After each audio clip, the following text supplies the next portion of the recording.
Ce qui devait être une simple mise à jour allait virer au cauchemar. Last week, a trading firm called Knight Capital lost $440 million in 45 minutes thanks to a software. Knight Capital, though, is CEO of Knight Capital. Knight Capital. Aujourd'hui, je vais vous parler d'une histoire qui me fait un peu froid dans le dos, vu la nature de mon métier. Knight Capital était un acteur majeur du trading algorithmique. Et là, je vous parle de 11% de volume d'échange d'actions aux États-Unis. Cette entreprise va créer l'une des anomalies les plus chères dans l'histoire de l'IT. Je vais vous raconter cette histoire. Je suis Ouja Omar et bienvenue dans Il était une fois. On est en juillet 2012 et il y a une nouvelle version de l'outil de trading de la société qui doit être mise en prod entre la nuit du 31 juillet au 1er août 2012. Toutes les équipes du projet ont fait de leur mieux pour avoir un produit de qualité. Et là, je vais parler spécifiquement de l'équipe QA qui a fait son maximum pour respecter tous les niveaux de test, tester le produit dans tous les sens, tous les types de tests.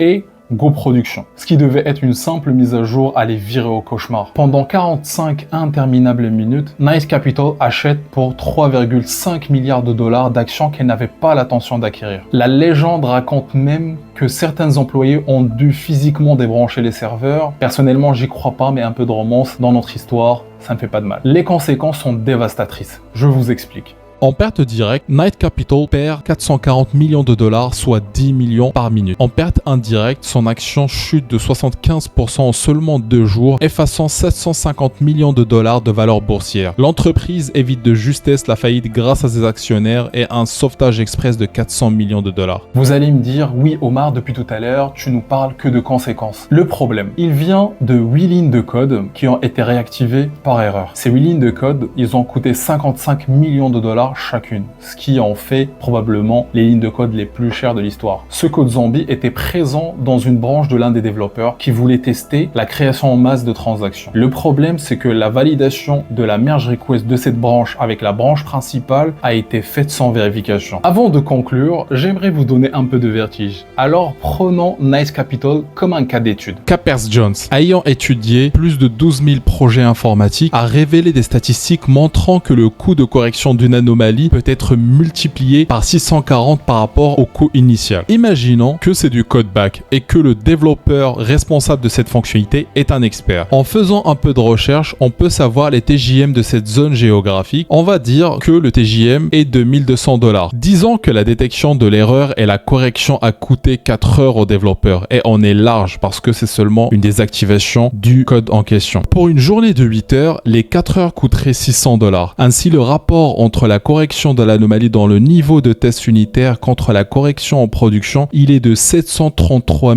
333. Et là, je ne parle même pas de la perte indirecte car je pense que cela a dépassé de loin les 1,5 milliard. Maintenant, on se pose tous la question, qui est le fautif dans cette histoire? Est-ce que c'est le développeur qui n'a pas testé en local? Est-ce que c'est la personne qui a validé la merge request? Est-ce que c'est l'équipe QA, l'équipe DevOps, les PO, le chef de projet? C'est le contexte. L'approche globale de qualité doit être relative au niveau de criticité du contexte. Si on est dans un contexte très critique, notre approche doit être du même niveau. Une anomalie majeure et souvent même mineure devient très critique. Merci de m'avoir écouté jusqu'à la fin. Mon but, bien sûr, n'est pas de vous faire peur, mais seulement de partager avec vous quelques histoires qui peuvent nous rendre tous vigilants. Je vous mettrai en description de la vidéo quelques informations et références sur l'incident de Knight Capital si vous voulez bien sûr plonger dans cette histoire. N'hésitez pas à nous rejoindre sur la page LinkedIn Stratest afin d'avoir plus d'informations sur notre société et aussi sur nos formations. Je vous dis à la prochaine, faites le bon choix et testez couvert.